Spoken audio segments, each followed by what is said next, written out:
Blue Coal Dealer presents The Shadow. These half-hour dramatizations are designed to forcibly demonstrate to old and young alike that crime does not pay. Today, at the close of our Shadow adventure, we have a distinguished guest whom we are very anxious to present to our audience.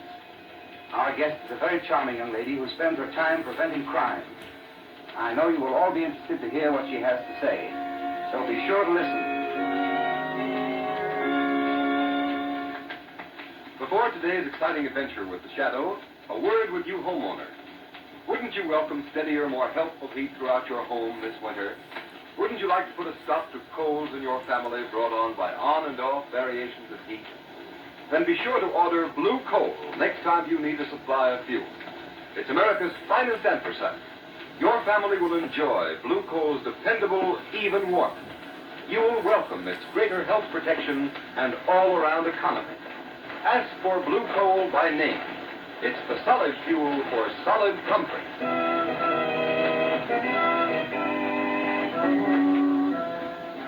The Shadow, mysterious character who aids those in distress and helps the forces of law and order, is in reality Lamont Cranston, wealthy young man about town.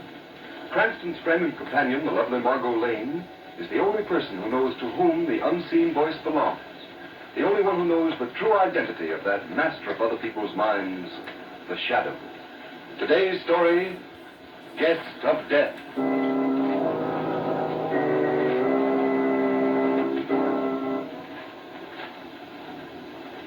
Guard, this is certainly a tremendous prison, isn't it? I had no idea it was so big. And this is your first visit here? Yes, Mr. Kesey, I'm in town on a convention. One of the boys gave me the pass to the prison. I was afraid he might be playing a joke on me. It might be a fake. Oh, the pass is quite good, quite good. Entitled you to a complete tour of the prison. Well, this be something to tell the folks back home. Oh, excuse me, guard. Do you mind if I ask you a question? Not at all. What is it? That little gray building down there across the courtyard. What is that? That's the death house. Oh. Well, I don't suppose you take visitors in there, too, do you? Oh, yes, certainly. You want to see it, of course. Well, Mr. Kesey, well, I guess it would be a thrill. Thrill? Yes, it would be the greatest thrill you've ever experienced.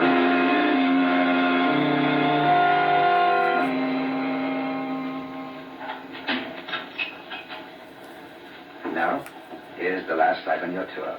Step right in, please. Thank you. What place is this, Mr. Kesey? The building you saw across the courtyard, the death house. Oh, I see. Oh, don't be afraid. Step right in. Oh, thank you.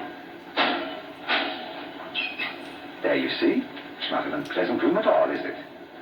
Well, not in appearance, no. But, Mr. Kesey, when you start to think of the men that have died here, well... Oh, nonsense. Death is nothing to fear. There's a majesty and nobility about it that makes people revulsion stupid. Those benches there are the observer's seats. The pre-execution cells are just beyond that door. And this, as you see, is the electric chair. Yeah. Say, it's quite warm in here, isn't it? I suppose, a bit. This panel here is where the executioner stands.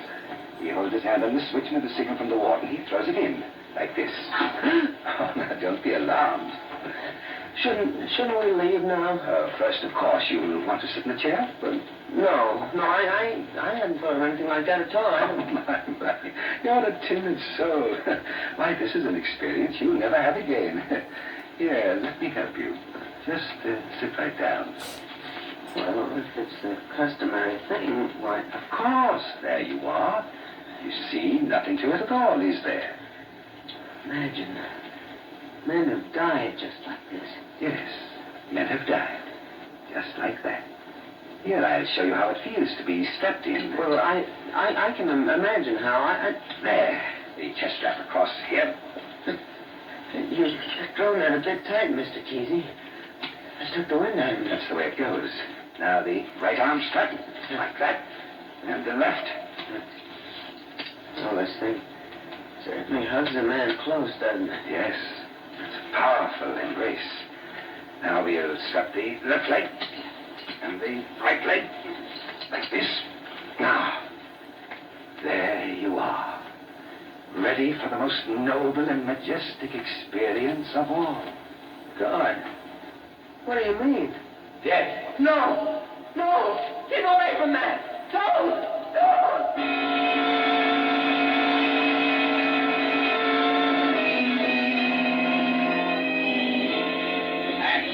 X-ray, visitor dies in death house. Read all about it. Visitor dies in death house. X-ray, visitor dies in death house. Read all about it.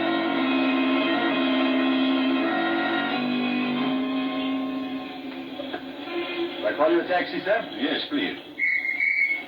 Well, Margot, how did you like the opera? Oh, it was simply grand, Lamont, but I'm tired. I'll be glad to get home. Read all about it. X-ray, visitor dies in death house. What's that? Visitor dies in death house? Oh, now, Lamont, please, let's not spoil a lovely night with scare headlines. People are liable to die most any place. Your cab, sir? Read all about it. Visitor dies A boy! in death house. A boy! Our cab's waiting, Lamont. Just a moment, Margot. I have reason for wanting to know the story back of that headline. Paper, sir? Yes, son. There you are. Oh, thank you, sir. Read all about it. X-ray. All right, Margot. Sorry to keep you waiting. That's all right.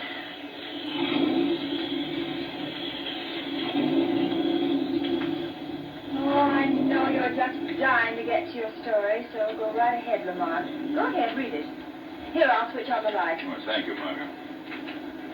Well, isn't much to it. Newspaper's strangely brief. Merely the headlines and a 7-line box on the first page. What did it say? Simply that a visitor died in the death house on a tour of inspection. There doesn't seem much in that to excite the imagination of the shadow. I'm not so sure about that, Margot. Surely you don't see anything sinister in such a bare announcement, Lamont? That's just the point, Margot. The account is too bare. What do you mean? Well, the newspapers don't seem to know anything. And it says here that the prison officials are saying nothing. Oh, perhaps there's nothing more to say. There's an old proverb, Margot, to the effect that virtue rarely lies behind a tight lip. Well, I noticed that ferret gleam in your eyes, so I might as well accustom myself to the idea that you're off on another adventure in crime. Yes, Margot. Off on an adventure that promises to be one of the most exciting I've ever had.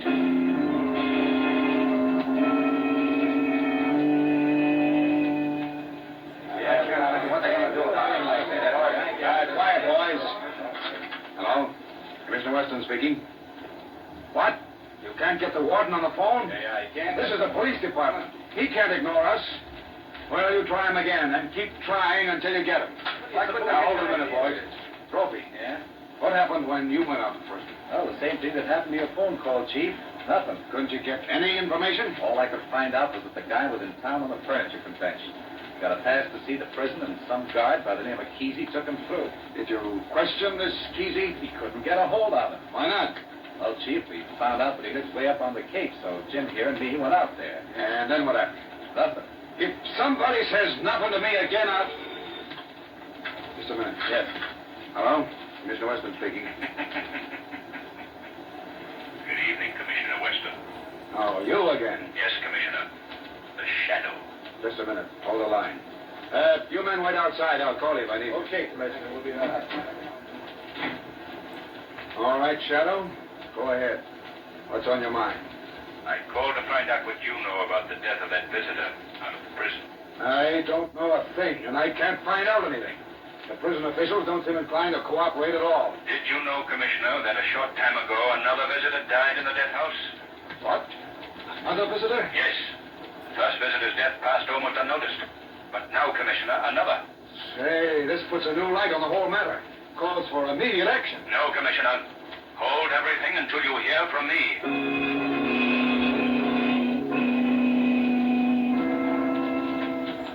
Oh, hello, Margot. Come in. And don't take your hat off. We're leaving right away. I just get to your house, and then we have to leave. What's all the haste about? We're driving up to the prison. Oh, Lamont, don't tell me you're still thinking of that visitor's death. Thinking of it. Margot, I've discovered some things that make me feel I've got a big job on my hands. For one thing, I've discovered that another visitor died in that same death house. I've come to the conclusion that there's only one way I can find out what's back of it, Paul. And how is that? Here. See this? It's a visitor's pass. Yes. I'm going up there and go through that prison, just as those other men went through, as a visitor. Oh, no. No, Lamont, you mustn't. I've got to, Margot. It's the only way. I'm not usually given to superstition, Lamont, but There's something supernatural, something unearthly about those deaths. I don't want you to expose yourself to the same fate that overtook those poor men. I won't let you do it. Come now, Margot. Don't let this get the best of you. Oh, Lamont, I'm afraid. I'm afraid.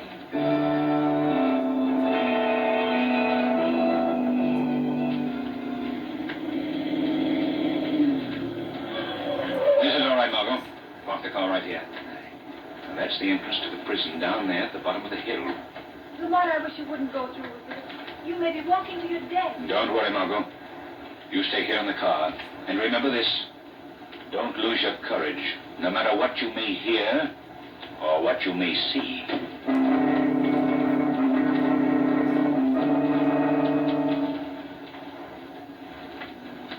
Hello, Kesey. You here again? Yes, Mr. Harper. I'm taking this gentleman, Mr. Cranston, on a tour of our institution. You must be searched, sir. Raise your arms, please. There you are. Well, they got to stop handing out these visitors' passes, Kesey. Stop. Why should they do that? Well, I should think they'd be a little more careful because of what's already happened around here. Oh, nonsense, Mr. Harper. Accidents will happen, you know. No reason why prison routine should be upset unnecessarily. All right, Mr. Cranston, you're okay. Thank you. Open up, Don. Right? Okay, Kesey, the place is yours. Thank you. Come right along, sir. Don't forget, Kesey. Bring him back alive.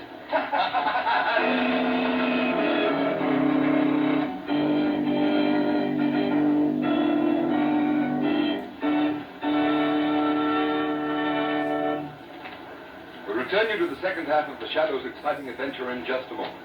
In the meantime, homeowners, let me remind you that there's one sure way to save yourselves time, trouble, and money in heating your homes this winter. And that's by insisting on blue coal when you order your next supply of anthracite. With blue coal, you'll get steadier, more dependable heat at far less heating cost. For blue coal is mined from the heart of the northern Pennsylvania field, the richest hard coal deposits in the United States. Each carload, as it comes from the mines, is washed with 12½ tons of water for every ton of coal to remove any existing impurities. Then the coal is carefully styled and finally submitted to a thorough laboratory test by inspectors. Only the coal which meets the high standard of quality is accepted for shipment to Blue Coal dealers. Blue Coal's harmless blue coloring guarantees you that you're getting a coal that has been quality tested, a coal you can be sure is superior in every way. You'll find that blue coal banks more easily and gives you longer firing periods. And it saves you money by burning itself down to a fine ash. Blue coal will heat your home with a minimum of attention and a maximum of heating comfort and efficiency. So call your nearest blue coal dealer for better heat at less cost this winter. You'll find his name listed in the gratified section of your classified telephone directory under the words Blue Coal.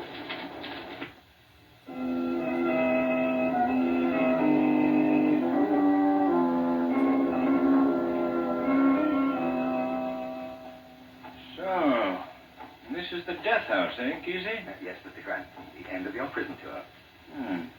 Eerie sort of place, isn't it? Oh, that depends on the viewpoint.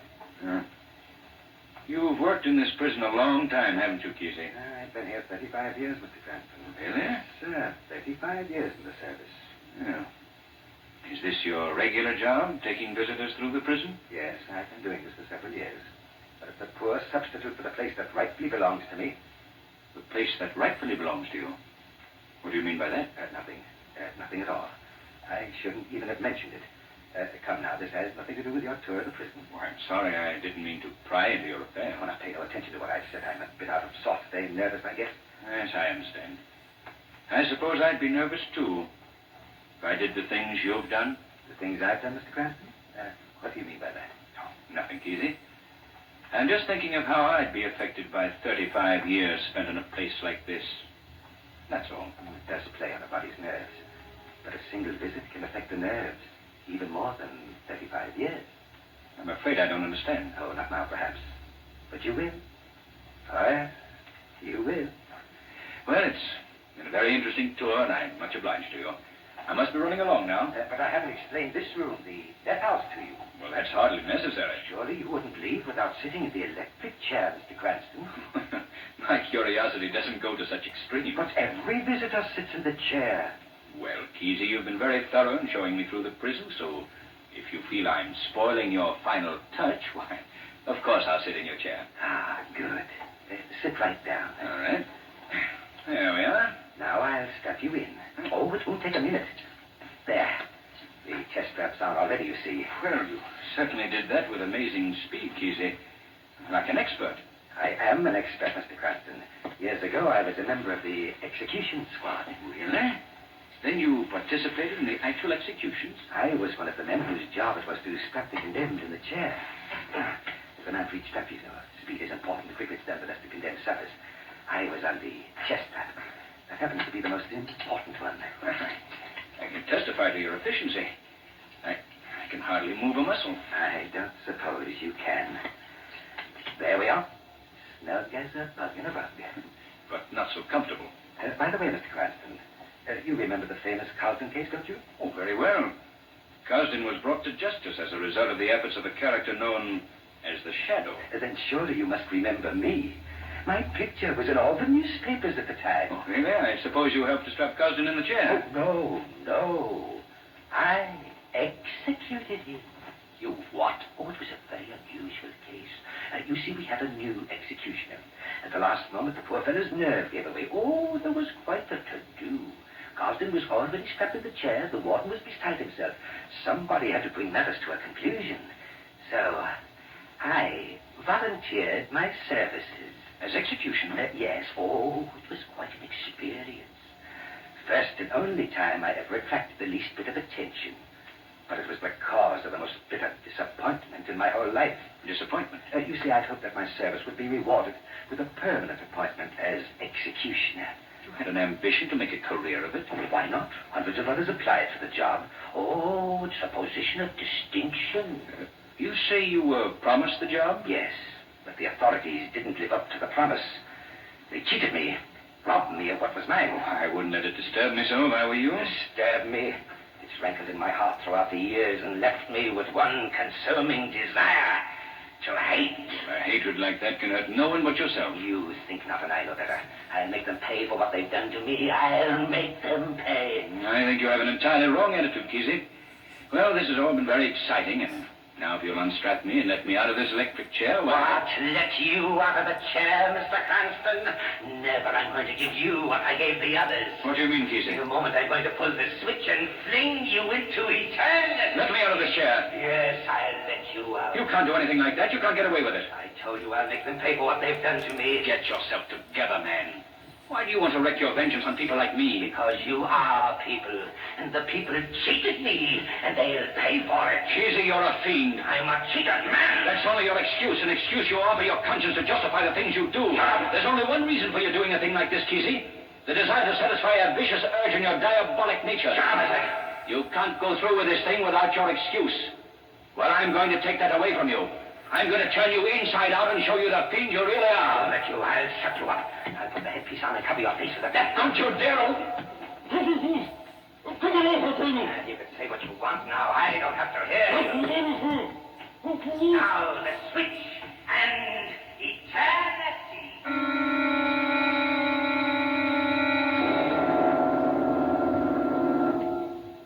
You want to get out of the chair. Very well. I'll take you out now, Mr. Cranston. I've killed him. He's dead.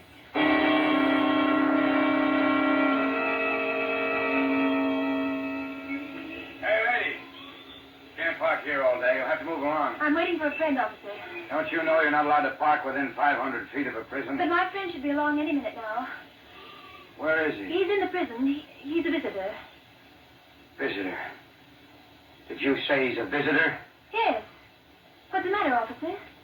Why do you stand there like that? Tell me what's the matter. Oh, Lamont. Lamont.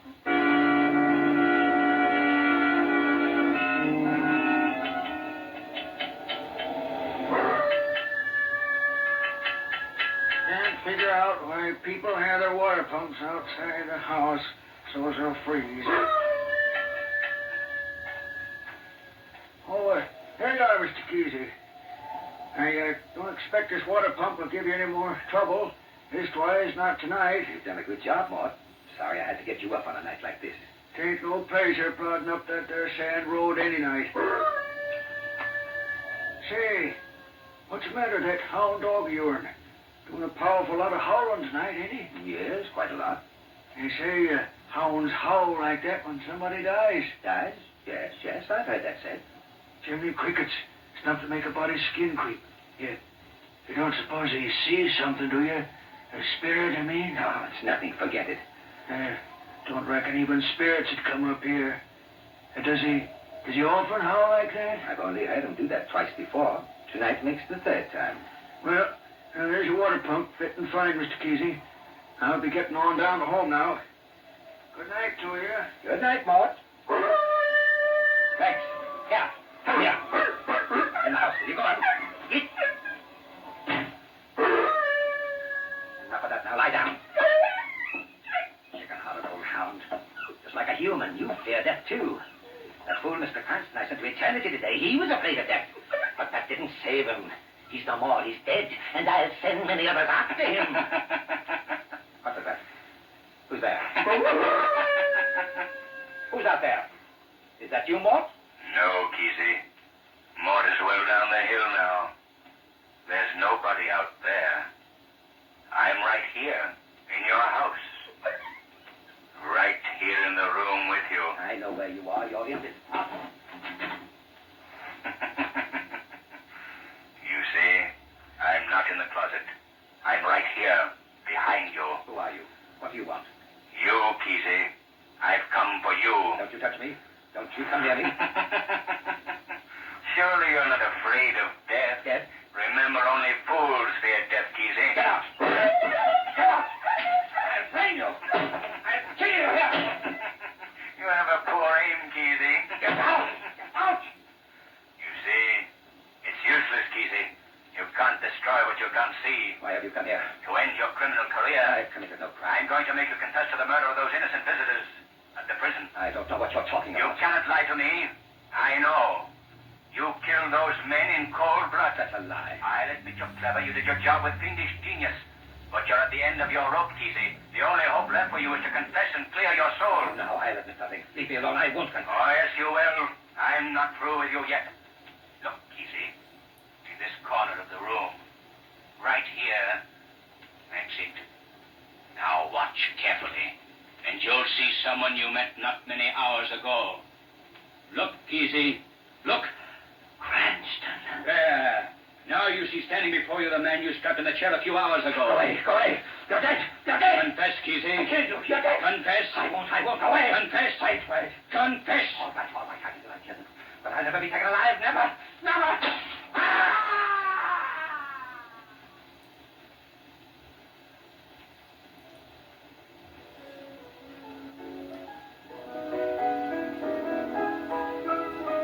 Lamont, stop playing for just a minute. Very well, Margot. No, I can't understand how Kesey could have hidden his crimes for so long. It's quite understandable, Margot. Each of Kesey's victims seemed to have died from natural causes. But Lamont, Now, let me explain, Margot. You see, Kesey was somewhat of a student of the psychology of fear. And this knowledge and the victim's natural fear of a factual instrument of death, the electric chair, enabled Kesey to produce a fear paralysis that stopped the hearts of his victims. They died of heart failure. Then he didn't actually electrocute them? He couldn't, Margot. The electric chair is never hooked to the powerhouse except during a legal execution. But you, Lamont, I thought you were dead. Well, Margot, I produced a death condition by a little trick in self-hypnosis that I learned from an old Hindu. I let Kesey think he had actually killed me. Well, it's an amazing case, Lamont. I'm glad it's over. Yes, Margot, it's over. Kesey was a fiend consumed by the heat of his own hatred. He's now the many destroyed. And who knows, perhaps theirs is the final and most complete vengeance.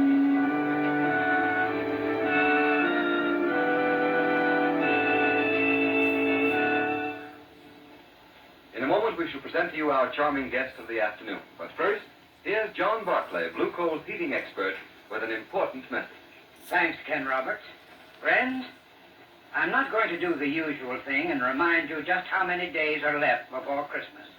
But I do want you to know that a blue coal heat regulator is one present a man can give that he and everyone in his family will certainly appreciate this year and in the years to come. A blue coal heat regulator is a thermostat which automatically controls your furnace dampers. It enables your family to keep the entire house at just the temperature they wish, day and night, by simply raising or lowering the thermostat control. And a blue coal heat regulator is one present which will pay for itself in the long run. It will save coal, eliminate constant trips to the cellar, and cut down much of the time and trouble of constant furnace attention. So homeowners, be sure to get in touch with your nearest blue coal dealer. Ask him about a blue coal heat regulator. It's one Christmas gift that will be long appreciated by every member of your family. I thank you.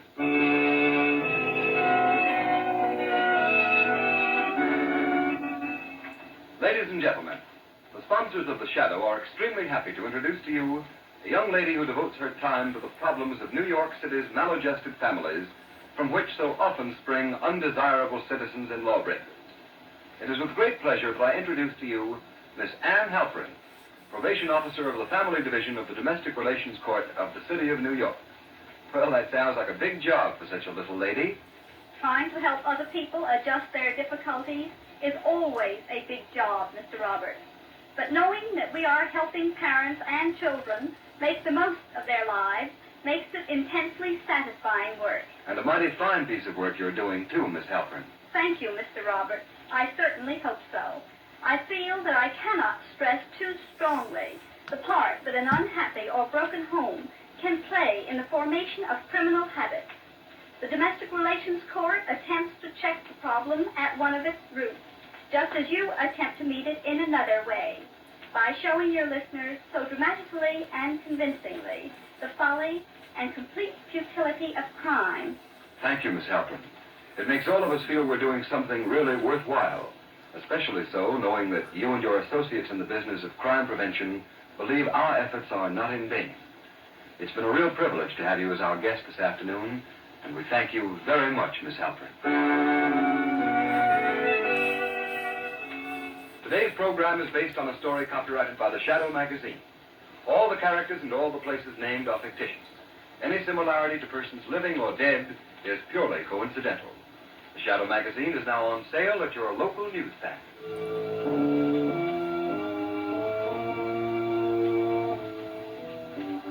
The weed of crime bears bitter fruit. Crime does not pay. The Shadow knows. Next week, same time, same station, Blue Coal, America's finest anthracite, will again present another thrilling adventure of The Shadow. Be sure to listen and be sure to burn blue coal.